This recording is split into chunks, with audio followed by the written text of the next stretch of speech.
ನಮಸ್ಕಾರ. ಎಲ್ಲರೂ ಆರಾಮಲ್ಲ? ಐ ಹೋಪ್ ಎಲ್ಲರೂ ಕೂಡ ಸೂಪರ್ಬಾಗಿದ್ದೀರಿ ಅಂತ ಅನ್ಕೋತೀನಿ. ಇವಾಗಿನ ಡೇ ಟು ಡೇ ಲೈಫಲ್ಲಿ ನಾವೆಲ್ಲರೂ ಕಾಮನ್ನಾಗಿ ಶಾಪಲ್ಲಿ ಸಿಗುವಂಥ ಹೇರ್ ಕೇರ್ ಅಥವಾ ಬ್ಯೂಟಿ ಕೇರ್ ಪ್ರಾಡಕ್ಟ್ಸ್ಗಳಿಗೆ ತುಂಬಾ ಅಡಿಕ್ಟ್ ಆಗಿಬಿಟ್ಟಿದ್ದೀವಿ ಅಲ್ವಾ? ಮನೆಯಲ್ಲೇ ನ್ಯಾಚುರಲ್ಲಾಗಿ ಮನೇಲಿರುವಂಥ ಆಹಾರ ಪದಾರ್ಥಗಳನ್ನು ಬಳಸ್ಕೊಂಡು ಕೂಡ ಹೆಲ್ದಿ ಸ್ಕಿನ್ನನ್ನು ಮನೆಯಲ್ಲೇ ಪಡೆದುಕೊಳ್ಬೋದು. ತುಂಬ ಜನರಿಗೆ ಇದ್ರ ಬಗ್ಗೆ ಗೊತ್ತಿದೆ. ಸುಮಾರು ಜನ ಇದನ್ನು ಮನೇಲಿ ಆಗಾಗ ಫಾಲೋ ಮಾಡ್ತಾನೂ ಇರ್ಬೋದು. ಈ ಟ್ರೆಡಿಷ್ನಲ್ ಆಗಿ ನ್ಯಾಚುರಲಿ ಸ್ಕಿನ್ ಗ್ಲೋ ಆಗೋದ್ರ ಜೊತೆಗೆ ಕ್ಲಿಯರ್ ಸ್ಕಿನ್ನನ್ನು ಕೊಡುವಂಥ ಒಂದು ಹೆಲ್ದಿ ಫೇಸ್ ಪ್ಯಾಕನ್ನು ಇವತ್ತು ನಾವು ಮನೇಲಿ ಮಾಡ್ಕೋತಿದ್ದೀವಿ. ಅದನ್ನು ನಿಮಗೂ ತಿಳಿಸಿದರೆ ನಿಮಗೂ ಕೂಡ ಯೂಸ್ಫುಲ್ ಆಗ್ಬೋದು ಅಂತ ಅನ್ನಿಸ್ತು.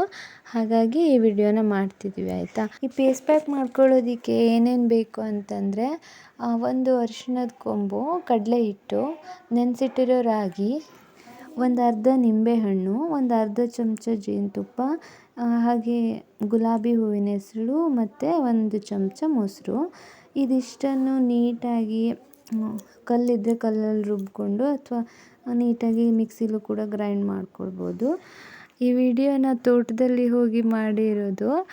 ನೋಡೋಕ್ಕೂ ಚೆನ್ನಾಗಿ ಕಾಣಿಸುತ್ತೆ ಗ್ರೀನರಿ ಮಧ್ಯೆ ಇದ್ದರೆ, ಮತ್ತು ನಮಗೂ ಒಂದು ಸ್ವಲ್ಪ ಟೈಮು ಗ್ರೀನರಿ ಮಧ್ಯೆ ಕಳೆದಂಗೆ ಆಗುತ್ತೆ ಅಂತ ಹೋಗಿ ಮಾಡಿದ್ವಿ. ನಿಜ ಸಖತ್ ಫನ್ನಿ ಆಗಿತ್ತು. ತುಂಬಾ ಖುಷಿ ಆಯಿತು ಈ ಥರ ಎಲ್ಲ ಮಾಡಿದಾಗ. ನಮಗಿಷ್ಟ ಆಗೋ ಕೆಲಸನ ನಾವು ಒಂದು 5 ನಿಮಿಷ ಮಾಡಿದರೂ ಕೂಡ ಅದರಲ್ಲಿ ಸಿಗೋ ಖುಷಿ ನೆಮ್ಮದಿನೇ ಬೇರೆ. ನಮಗೋಸ್ಕರ ಅಂತ ಕಳೆಯುವಂಥ ಒಂದಿಷ್ಟು ಸಮಯಗಳಲ್ಲಿ ಪ್ರಕೃತಿಯ ಜೊತೆಗೆ ಕಳೆಯುವಂತಹ ಸಮಯನೂ ಕೂಡ ತುಂಬಾ ಮೌಲ್ಯಯುತವಾಗಿರುತ್ತೆ ಅಂತ ನಾನು ನಂಬ್ತೀನಿ. ನೀಟಾಗಿ ಎಲ್ಲನೂ ಈ ಥರ ಮಿಕ್ಸ್ ಮಾಡಿಬಿಟ್ಟು ರುಬ್ಕೊಳ್ಬೇಕು, ಆಯಿತಾ? ಆದಷ್ಟು ಗಂಧ ಮಾಡಿ ರುಬ್ಕೊಂಡ್ರೆ ಫೇಸಿಗೆ ಹಚ್ಚೋವಾಗಲೂ ಚೆನ್ನಾಗಾಗುತ್ತೆ. ತರ್ತರಿ ಇದ್ದರೆ ಅಷ್ಟು ಚೆನ್ನಾಗಾಗಲ್ಲ. ನೆಕ್ಸ್ಟು ಈ ಥರ ಗಂಧ ಮಾಡಿ ರುಬ್ಕೊಂಡು ಮೊಸರು ಮತ್ತು ಲಿಂಬೆಹಣ್ಣಿಗೆ ಹಾಗೆ ಒಂದು ಹಾಫ್ ಸ್ಪೂನು ಜೇನುತುಪ್ಪನ ಇದರೊಟ್ಟಿಗೆ ಮಿಕ್ಸ್ ಮಾಡಬೇಕು, ಆಯಿತಾ? ಇದು ಮೊಸರು ಮತ್ತು ಜೇನುತುಪ್ಪ ಹಾಗೆ ನಿಂಬೆಹಣ್ಣಿನ ಜೊತೆಗೆ ಈಗ ನಾವು ರುಬ್ಕೊಂಡಿರುವಂಥ ಮಿಶ್ರಣವನ್ನು ಕೂಡ ಇದರೊಟ್ಟಿಗೆ ಮಿಕ್ಸ್ ಮಾಡಿದರೆ ಹೆಲ್ದಿಯಾಗಿ ನ್ಯಾಚುರಲಿ ಟ್ರೆಡಿಷ್ನಲ್ ಆಗಿ ಮನೆಯಲ್ಲೇ ಫೇಸ್ ಪ್ಯಾಕು ರೆಡಿ. ನೆಕ್ಸ್ಟ್ ಇದನ್ನು ನೀಟಾಗಿ ಫೇಸ್ಗೆ ಅಪ್ಲೈ ಮಾಡಿಕೊಳ್ಬೇಕು. ಅಪ್ಲೈ ಮಾಡಿಕೊಂಡು 20 ನಿಮಿಷ ಬಿಟ್ಟು ಅಥವಾ ಸ್ವಲ್ಪ ಗಟ್ಟಿ ಆಗಿದೆ ಅಂತ ಅನಿಸುತ್ತಲ್ಲ, ಆಗ ತಣ್ಣೀರಿಂದ ಹಾಗೆ ಮುಖ ತೊಳೆದುಕೊಂಡ್ರೆ ಆಯಿತು.